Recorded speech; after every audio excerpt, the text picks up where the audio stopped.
Steel behind black water ahead. Moon on the spears, fear in the breath.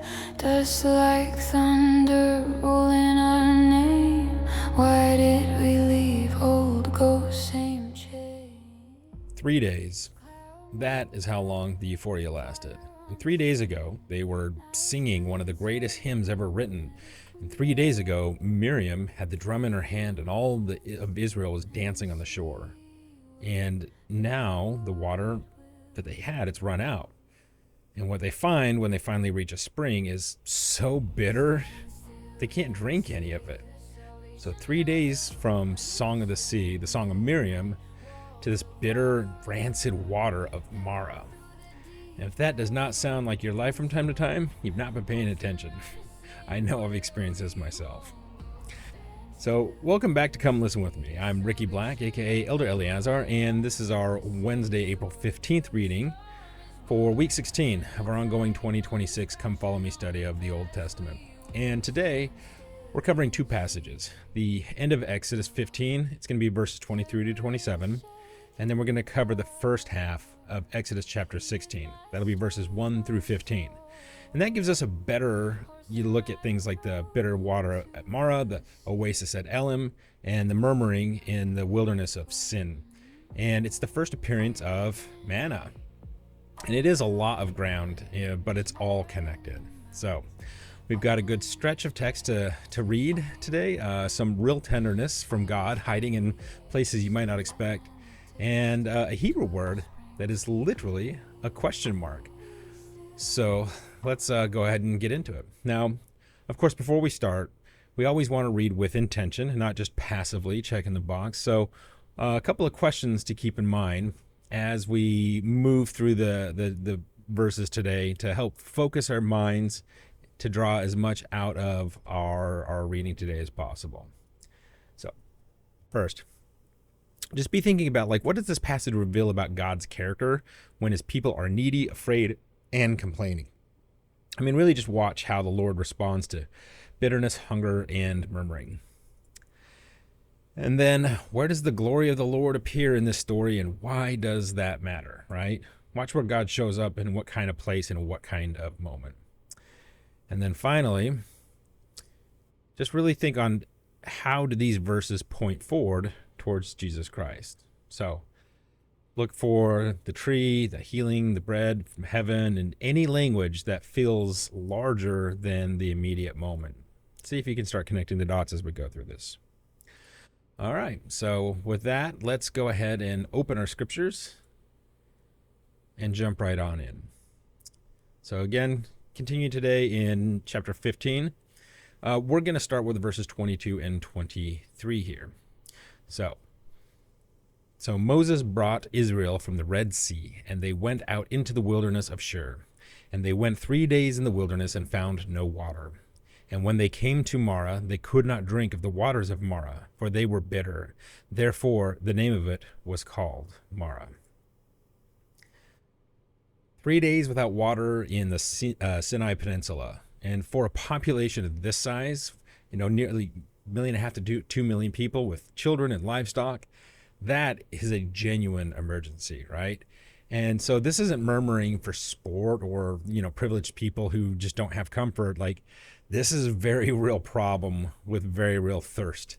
And when they finally find water, the Hebrew word for what they encounter is MRH, right?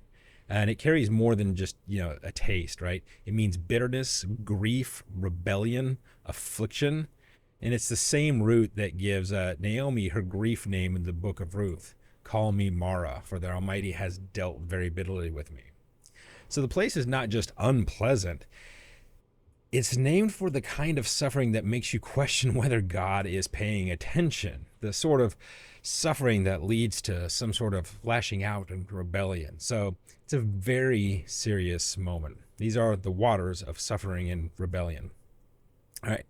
So let's go ahead and continue now into verses 24 and 25. And the people murmured against Moses, saying, "What shall we drink?" And he cried unto the Lord, and the Lord showed him a tree, which when he had cast into the waters were made sweet. There he made for them a statue and an ordinance, and there he proved them. God shows Moses a tree. Moses casts it in the bit of water, and the water becomes sweet. So take a moment there. A tree plunged into the bit of water that transforms water into something life-giving.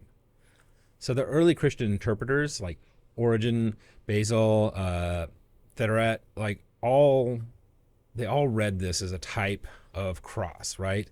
The wood cast into the bitterness of human suffering, transforming death into life. You do not have to force that reading. Like the image is just sitting there in the text waiting. And if you notice, God heals the water before Israel has done anything to deserve it, right? Like the people haven't repented of their murmuring. They haven't offered a sacrifice. They have not made any covenant, right? God simply acts. Like the grace precedes the merit. And this is a pattern that you will see again and again in Exodus. God provides first and then asks for obedience after. Let's continue on with verse 26 here.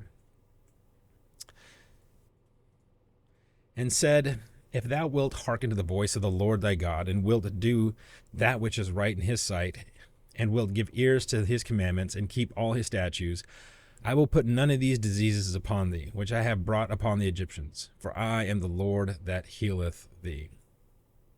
Okay. This is the first occurrence of the compound divine named Yahweh-Rophe, right? Jehovah-Rophe, the Lord who heals it. And it appears here at the bitter springs in the context of water that has just been made drinkable by a piece of wood. Before Sinai, like before this whole tabernacle, before the priesthood, like God introduces himself as a healer, not as a lawgiver or a judge, but a healer. And that is the name he chooses when his people are thirsty and disappointed. All right, let's continue on in verse 27. And they came to Elim, where were 12 wells of water, and 70 palm trees, and they encamped there by the waters. Just one verse, it's easily skipped, but the numbers, they're not random. In fact, in a lot of old ancient Hebrew writings, numbers tell part of the story. Sometimes they're literal, sometimes they're meant to be interpretive, and they can be both. But this one, they're telling part of the story with it, right? 12 wells, one for each tribe. 70 palm trees. That's the number associated with the elders of Israel and with the nations of the world as well. We read about that back in Genesis 10. And after the bitterness of Marah, God does not just give them just enough, right? He gives them an abundance. So 12 wells and 70 palms for a people who 3 verses ago had nothing to drink. So the provision is extravagant, and the text barely pauses to describe it. It just gives it one verse. And they're camped there by the waters. Now, sometimes grace arrives quietly and you notice it. You only notice it if you're really paying attention, right? Okay, well, let's go ahead and continue on now in chapter 16. And we're going to actually read the first 3 verses of that here. And they took their journey from Elim, and all the congregation of the children of Israel came unto the wilderness of Sin, which is between Elim and Sinai, on the 15th day of the 2nd month after their departing out of the land of Egypt. And the whole congregation of the children of Israel murmured against Moses and Aaron in the wilderness. And the children of Israel said unto them, Would to God we had died by the hand of the Lord in the land of Egypt, when we sat by the flesh pots, and when we did eat bread to the full. For ye have brought us forth into the wilderness, to kill this whole assembly with hunger. So the wilderness of Sin. And that name has nothing to do with the English word sin. It's a Hebrew place name, probably related to Sinai. But the complaint that unfolds here is as old as freedom itself. We had it better when we were slaves. And this is the nostalgia of suffering, right? Egypt was brutal. They were beaten, worked to death. Their sons drowned in the Nile. And now they are free and hungry. But they remembered the food and they forgot, like, the chains and the suffering. We sat by the flesh pots and ate bread to the full. It's a very selective memory, but it is a deeply human one. So When the present is painful enough, even the past starts to glow. And the temptation to judge Israel here is strong. But before you do, ask yourself, have you ever looked back at a relationship, a job, some time in your life that was genuinely bad and harmful and thought, well, at least I knew what to expect? And that is the flesh pots of Egypt talking, right? The freedom is terrifying when it comes with an empty stomach and a sense of the unknown. Sure, there was suffering back in Egypt, but it was predictable. And maybe you kind of yearn for a little bit of stability and predictability, even if it comes with a heavy price tag. All right, let's check out God's response in verses 4 and 5 next. Then said the Lord unto Moses, Behold, I will rain bread from the heaven for you, and the people shall go out and gather a certain rate every day, that I may prove them whether they will walk in my law or no. And it shall come to pass that on the 6th day they shall prepare that which they bring in, and it shall be twice as much as they gather daily. So do you hear the tenderness in God's promise? I mean, his responses there, right? The people just accused Moses of leading them into the wilderness to die. And they said that they had wished to die in Egypt. Now God, his response isn't rebuke. It's not punishment. It is, I will rain bread from heaven for you. So he doesn't even address the complaint directly. He doesn't say, stop your whining, right? I've already done so much for you. You've seen these miracles. He doesn't say, remember what I just did at the sea? He says, I'll feed you every day from the sky. But there is a condition embedded in the gift, that I may prove them whether they will walk in my law or no. So the manna, it's not just a provision, it's a test. Can you trust me one day at a time? Can you resist the urge to stockpile? Can you gather only what you need and believe that tomorrow's bread will come tomorrow? It's a lot, but it's a promise, and he will prove himself. And we see this with the Lord's blessings all the time. How many times have we read through our scriptures and we read through the commandments and we're just told, just prove me herewith, right? And he does every single time without fail. It's a beautiful thing. Let's continue verses 6 through 8. And Moses and Aaron said unto the children of Israel, At even then shall you know that the Lord hath brought you out from the land of Egypt.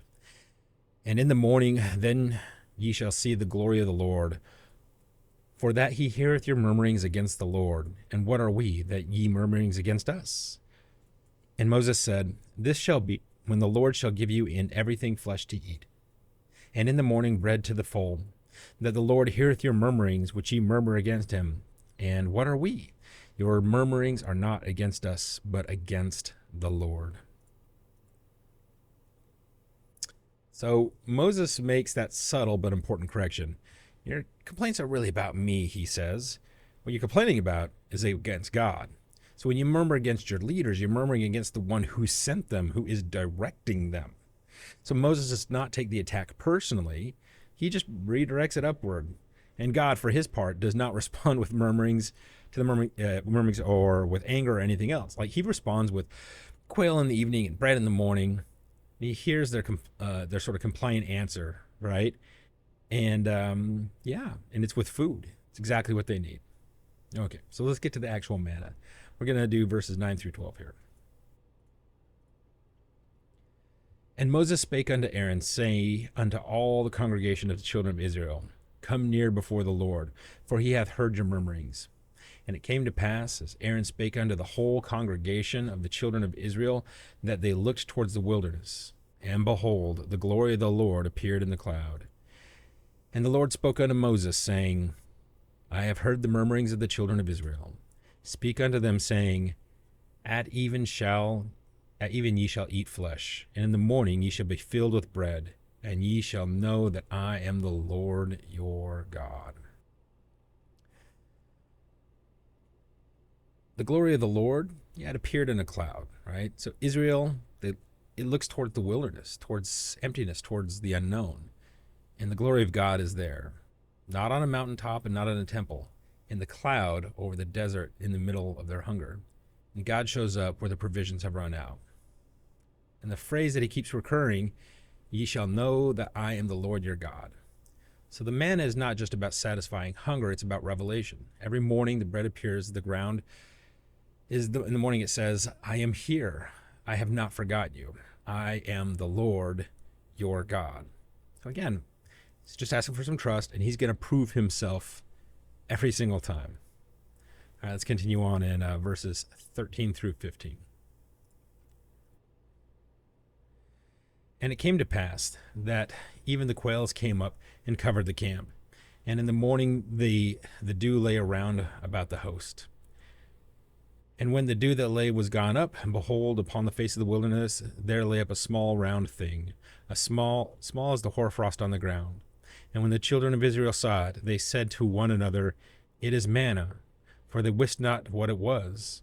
And Moses said unto them, This is the bread which the Lord hath given you to eat. All right. So manna, right? Manna. What is it? Like that's what it means in Hebrew, is what is it? And that's what they name it. They literally named it with a question mark. Nobody had ever seen anything like it. Small, round, fine as frost, and lying on the ground in the morning dew. Now later the text will say it tasted like wafers made with honey. Numbers adds that it could be ground, beaten, baked, and tasted like fresh oil. But the name captures the wonder of the first encounter. You walk out of your tent at dawn, and the ground is covered in something you have no category for. And the only word you have is, what? What is this? Or, in Hebrew, manna. And Moses names it for them, right? This is the bread which the Lord has given you to eat. So not bread you earned, not the bread you baked, bread that appeared while you slept, provided by a God who feeds the people who were cursing him just 12 hours ago. Now, Jesus will stand in a synagogue in Capernaum 15 centuries from now and say, I am the bread of life. He that cometh to me shall never hunger. It's in John 6:35. And he is talking about this moment, right? He's identifying himself as the thing that showed up on the ground every morning in the Sinai and kept 600,000 men, about 2 million people alive for 40 years. And the manna was always pointing to him. And now you know what to look for. So here's what I want you to carry with you today. God named himself healer at a bitter spring in Israel. And before they earned anything, he rained bread from heaven. And it's for people who had just said they wished they were dead. He answered complaints with provision and murmuring with food. So that is the God of Exodus 15 and 16. That is the God you are studying this week. And if your water is bitter right now, if things in your life taste like Marah, he's not waiting for you to fix your attitude before he acts. He already has a tree in his hand. So tell me in the comments, like, what's your Marah right now? What is the bitter thing that needs a tree thrown into? Now, again, you don't have to explain anything, but even a word is enough.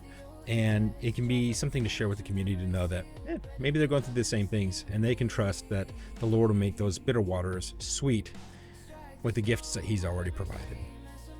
Now, tomorrow's going to be day 4, right? We're going to stay in Exodus 16 and get to the rules for gathering manna. 1 omer per person, no hoarding overnight, double portion on the 6th day. And it sounds like logistics, but it's actually a very beautiful picture of daily faith. Then it's one of the better ones that we see in the whole Bible. So God is continuing to retrain a nation to depend on him one meal at a time. And if you want to go deeper, well, today's deep dive article traces the manna from Exodus 16 all the way through to the sacrament table, like how Jesus built his entire bread of life discourse on this exact chapter, and how a jar of manna ended up inside the Ark of the Covenant, and also how the weekly sacrament is the restoration's answer to the daily bread question. So check out that article. I know you're going to love it. The link's going to be down in the description. It's really going to bring a lot more to your daily study. Now, that's all I got for today. Look forward to seeing you here tomorrow. And as always, I appreciate you all and thank you for choosing to spend some of your precious time to come listen with me.